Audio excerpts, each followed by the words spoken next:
तो फाइनली बहुत जुगाड़ करने के बाद कक्षा 11वीं द्वितीय परीक्षा वर्ष 2025-26 विषय भौतिक शास्त्र यानी फिजिक्स 3 जून का पूरा असली वाला क्वेश्चन पेपर लेकर आ चुके हैं। तो बच्चों आपको यहाँ पे बिल्कुल भी टेंशन नहीं लेना है। यदि आप इस वीडियो को शुरू से लेकर लास्ट तक वॉच करते हैं तो 100% गारंटी है कि आपको इस बार फिजिक्स में पास होने से कोई भी नहीं रोक सकता और आपके इस बार फिजिक्स में 70 में 70 नंबर आने वाले हैं। तो चलिए बच्चों, मैंने टाइम वेस्ट किया क्योंकि आपके पास टाइम बहुत कम बचा हुआ है। तो बच्चों सबसे पहले आप देख सकते हैं पेपर का फ्रंट पेज आपका यहाँ पे कुछ इस टाइप का होने वाला है एंड जो क्वेश्चन है पहले बच्चों इसके अगले पेज से दिए गए हैं। यहाँ पे आप लोग देख सकते हैं सबसे पहले यहाँ पे मिलेगा हमें प्रश्न एक, सही विकल्प का चयन कीजिए। आप देख सकते हैं यहाँ पे 6 नंबर का ना, सभी प्रश्न एक एक नंबर के रहेंगे। पहला क्वेश्चन है, एक व्यक्ति अपनी यात्रा की आधी दूरी V1 चाल से तथा शेष आधी दूरी V2 चाल से तय करता है, उसकी औसत चाल क्या होगी? इसका आंसर करना बच्चों option number B, V = 2 × V1 V2 / V1 + V2। दूसरा प्रश्न है, यदि किसी वस्तु को ऊर्ध्वाधर ऊपर की ओर वेग u से फेंका जाता है तो उड्डयन काल होगा। इसका आंसर कर देना हमें ऑप्शन नंबर बी, 2u/g।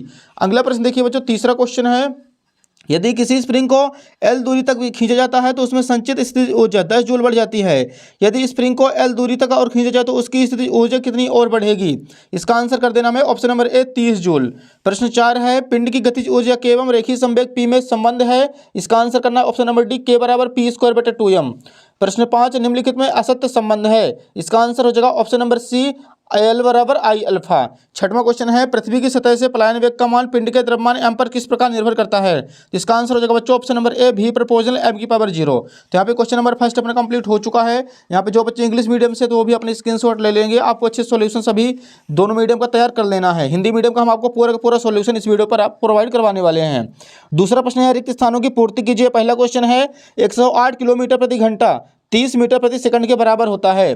दूसरा प्रश्न है, सदिश वेक्टर A = 6i + 8j का मापांक 10 होगा।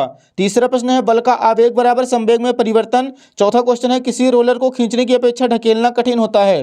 पांचवा क्वेश्चन है, यदि किसी कार्नो इंजन को 100 डिग्री सेल्सियस एवं 0 डिग्री सेल्सियस के मध्य कार्य कराया जाता है तो उसकी दक्षता 26.8% होगी। छठवां क्वेश्चन है, रुद्धोष्म प्रसार प्रक्रम में शीतलन होता है। तो यहाँ पे दूसरा क्वेश्चन भी बच्चों कंप्लीट हो चुका है, इसका भी आप लोग स्क्रीनशॉट ले लीजिए। नेक्स्ट देखिए क्वेश्चन नंबर 3, सही जोड़ी लिखिए। पहले साइड एक साइड आह, दूसरे साइड वाह है। पहला क्वेश्चन है, वोल्टेज में नियतांक का मान। इसका आंसर करना है 1.38 × 10⁻³ जूल प्रति केल्विन। दूसरा प्रश्न है, स्टीफन नियतांक। इसका आंसर कर देना 5.67 × 10⁻8 जूल/सेकंड × मीटर² × केल्विन की पावर 4। तीसरा प्रश्न है, गुरुत्वाकर्षण नियतांक का मान। इसका आंसर हो जाएगा 6.67 × 10⁻11 न्यूटन मीटर² प्रति किलोग्राम²। चौथा प्रश्न है, पृथ्वी पर पलायन वेग। इसका आंसर हो जाएगा 11.2 किलोमीटर प्रति सेकंड। पांचवा क्वेश्चन है, पृथ्वी के निकट कक्षीय वेग। इसका आंसर हो जाएगा बच्चों 7.9 किलोमीटर प्रति सेकंड। छठवां क्वेश्चन है, एक पॉइज। तो इसका मान होता है 10⁻⁻1 किलोग्राम/मीटर/सेकंड। तो बच्चों यहाँ पे तीसरा प्रश्न भी अपना कंप्लीट हो चुका है, इसका भी आप लोग फटाफट स्क्रीनशॉट ले लीजिए। नेक्स्ट देखिए अगला क्वेश्चन यहाँ पे प्रश्न 4, एक वाक्य एक शब्द में उत्तर लिखिए। पहला क्वेश्चन है, सेकंड दोलन के आवर्तकाल का मान बताइए। तो इसका आंसर हो जाएगा बच्चों 2 सेकंड। दूसरा प्रश्न है, यदि किसी पिंड स्प्रिंग से जुड़ा है तो उसके दोलन काल का सूत्र लिखिए। तो यहाँ पे आ जाएगा T = 2π√m/k। तीसरा क्वेश्चन है, किसी तरंग के लिए पथांतर एवं कलांतर में संबंध लिखिए। तो इसका आंसर हो जाएगा डियर Δx = λ/2π × Δφ। चौथा क्वेश्चन है, समान लंबाई की स्टील की मोटी छड़ एवं स्टील के पतले तार में किसकी प्रत्यास्थता अधिक होगी? तो इसका आंसर कर देना में दोनों पदार्थ की समान होगी। पांचवा क्वेश्चन है, पदार्थ के क्षेत्रीय प्रसार गुणांक बीटा एवं आयतन प्रसार गुणांक गामा में संबंध लिखिए। तो यहाँ पे हो जाएगा गामा = 3/2 बीटा। तो बच्चों यहाँ पे चौथा प्रश्न भी कंप्लीट हो चुका है, इसका आप लोग स्क्रीनशॉट ले लीजिए। नेक्स्ट देखिए क्वेश्चन नंबर 5, निम्नलिखित कथनों के लिए सत्य अथवा असत्य कथन लिखिए। पहला क्वेश्चन है, वायु का प्रत्यास्थता गुणांक ज्ञात नहीं किया जा सकता। तो ये हो जाएगा सत्य। दूसरा है, पिंड का जड़त्व आघूर्ण एक सदिश राशि है। तो ये हो जाएगा असत्य। तीसरा क्वेश्चन है, द्रव्यमान केंद्र सदैव वस्तु के भीतर उपस्थित होता है। तो ये भी हो जाएगा सत्य। चौथा है, स्वतंत्रता पूर्वक गिरते हुए पिंड की गतिज ऊर्जा संरक्षित रहती है। सत्य। पांचवा क्वेश्चन है, गति करते पिंड के लिए यह संभव है कि उसकी चाल ना बदले किंतु वेग बदल जाए। तो ये भी हो जाएगा सत्य। तो बच्चे इसमें दूसरा आपको असत्य करना है, बाकी सारे आपको सत्य कर देना है। अगला क्वेश्चन देखिए, यहाँ पे दिया गया क्वेश्चन नंबर 6 है, ऊर्जा संविभाजन का नियम लिखिए। तो इसका आंसर आप लोग यहाँ पे देख सकते हैं। सबसे पहले आपको बच्चों यहाँ पे डालना है उत्तर क्रमांक 6, ऊर्जा संविभाजन का नियम। तापीय साम्य की स्थिति में किसी ऊष्मागतिक निकाय की कुल ऊर्जा उसके समस्त स्वतंत्रता की कोटियों में समान रूप से विभाजित होती है और प्रत्येक स्वतंत्रता की कोटि में औसत ऊर्जा 1/2 kBT होती है। ये हो जाएगा इसका आंसर। प्रश्न 7 देखिए, ऊष्मागतिकी का 0वां नियम लिखिए। तो यहाँ पे लिखना है ऊष्मागतिकी का 16वां नियम। इस नियम के अनुसार यदि दो निकाय किसी तीसरे निकाय के साथ पृथक पृथक तापीय साम्य है तो आपस में भी तापीय साम्य होते हैं। ये हो जाएगा उत्तर क्रमांक 7 का आंसर। अगला क्वेश्चन देखिए बच्चों, अगले पेज पर दिया गया है। यहाँ पे हमारे सामने क्वेश्चन नंबर 8 है। दरवाजे के हैंडल कब्जे से दूर होते हैं क्यों? आप लोग देख सकते हैं क्वेश्चन हमारे सामने है। इसका आंसर देखिए बच्चों, दरवाजे के हैंडल को कब्जे से दूर लगाया जाता है ताकि कम बल लगाकर भी दरवाजा आसानी से खोला जा सके। दरवाजे के हैंडल को कब्जे से दूर लगाने की वजह यह है कि इसमें कम बल आघूर्ण का मान बढ़ जाता है। तो हो जाएगा 8वें का आंसर। अगला प्रश्न देखिए डियर, क्वेश्चन नंबर 9 है। विराम में स्थित 10 किलोग्राम की वस्तु पर बल की गणना कीजिए जो 2 सेकंड में उसका वेग 8 मीटर प्रति सेकंड बढ़ा दे। इसका आंसर आप लोग यहाँ पे देख सकते हैं बच्चों। क्वेश्चन नंबर 9 का सबसे पहले लिखेंगे m बराबर 10 किलोग्राम, t बराबर दिया 2 सेकंड और u बराबर 0 मीटर प्रति सेकंड, v बराबर 8 मीटर प्रति सेकंड। a की वैल्यू v माइनस यू बटे टी से निकालेंगे। 8 माइनस 0/2, 8 में 2 का भाग करेंगे 4 मीटर प्रति सेकंड स्क्वायर। देन इसके बाद f बराबर ma का फॉर्मूला लगाना, 10 × 4 10 को 40 न्यूटन आ जाएगा इसका राइट आंसर। क्वेश्चन नंबर 10 देखिए, सर्पी घर्षण एवं बेलन घर्षण में अंतर लिखिए। तो एक साइड आपको यहाँ पे हेडिंग करना है सर्पी घर्षण, दूसरे साइड बेलन घर्षण। पहला हो जाएगा, जब एक वस्तु दूसरे वस्तु के ऊपर फिसलती है तो उनके संपर्क तलों के मध्य कार्य करने वाले घर्षण को सर्पी घर्षण कहते हैं। जब एक वस्तु दूसरी वस्तु के ऊपर लुढ़कती है या घूमती है तो उनके संपर्क तलों के मध्य कार्य करने वाले घर्षण को लोटनिक घर्षण कहते हैं। दूसरा पॉइंट लिखना है, सर्पी घर्षण का मान लोटनिक घर्षण की तुलना में बहुत अधिक होता है, लोटनिक घर्षण का मान सर्पी घर्षण की तुलना में बहुत ही कम होता है। तो हो जाएगा 10वें का आंसर। आप लोग इसका स्क्रीनशॉट ले लीजिए। अगला प्रश्न देखिए बच्चों, 11 नंबर है। न्यूमेरिकल क्वेश्चन यहाँ पे हमारे सामने। एक वस्तु 78.4 मीटर ऊंचे शिखर से स्वतंत्रतापूर्वक गिर रही है, वस्तु द्वारा दूसरे सेकंड में चली गई दूरी ज्ञात कीजिए। इसका आंसर आप लोग यहाँ पे देख सकते हैं। सबसे पहले सेकंड में चली गई दूरी निकाल लेना है। तो यहाँ पे आ जाएगा 4.9, दूसरे सेकंड में 19.6, दोनों को माइनस कर देंगे बच्चों यहाँ पे, तो आंसर आ जाएगा 14.7 मीटर। तो इसका आप लोग स्क्रीनशॉट ले लीजिए।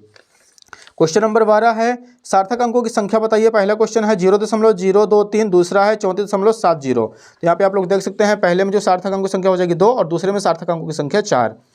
अगला प्रश्न देखिए बच्चों, प्रश्न क्रमांक 13 अगले पेज पर दिया गया है। सिद्ध कीजिए शक्ति बराबर बल गुणे वेग होता है।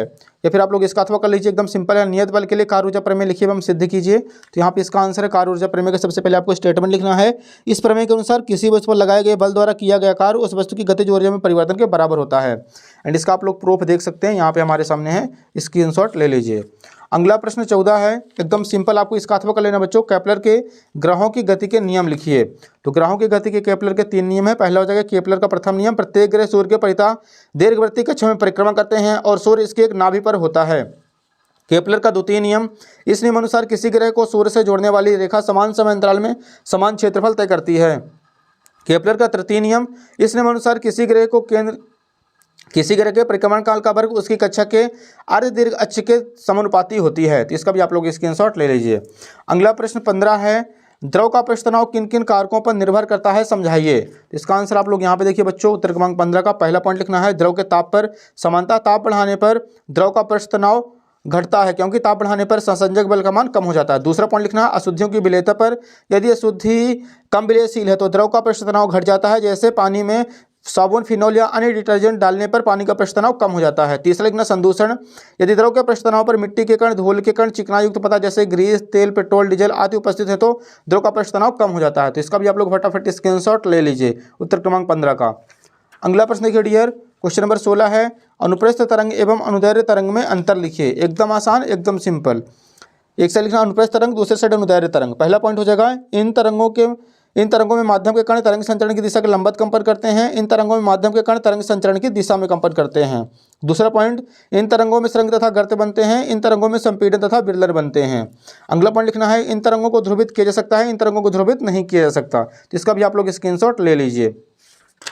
अगला प्रश्न देखिए बच्चों, यहाँ पे क्वेश्चन नंबर 17 है, वंडर वाल समीकरण दिया गया, इसको हमें सिद्ध करना है। आप इसका अथवा कर लीजिए, एकदम आसान है, मोस्ट इंपॉर्टेंट भी है बच्चों ये।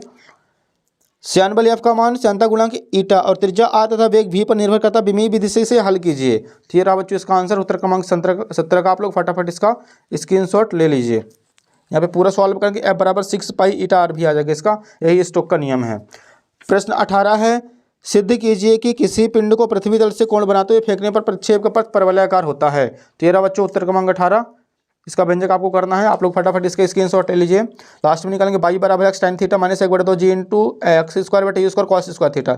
यह परवलय का समीकरण है, अतः प्रक्षेप का पथ परवलयाकार होता है। अगला प्रश्न 19 है, किसी बर्तन में भरे तप्त भोजन का ताप 2 मिनट में से 94 डिग्री सेल्सियस से 86 डिग्री सेल्सियस हो जाता है, जबकि कच्छ ताप 20 डिग्री सेल्सियस है। 71 डिग्री सेल्सियस से 69 डिग्री सेल्सियस ताप के गिरने में कितना समय लगेगा? तो लीजिए बच्चों, उत्तर क्रमांक 19 का आंसर।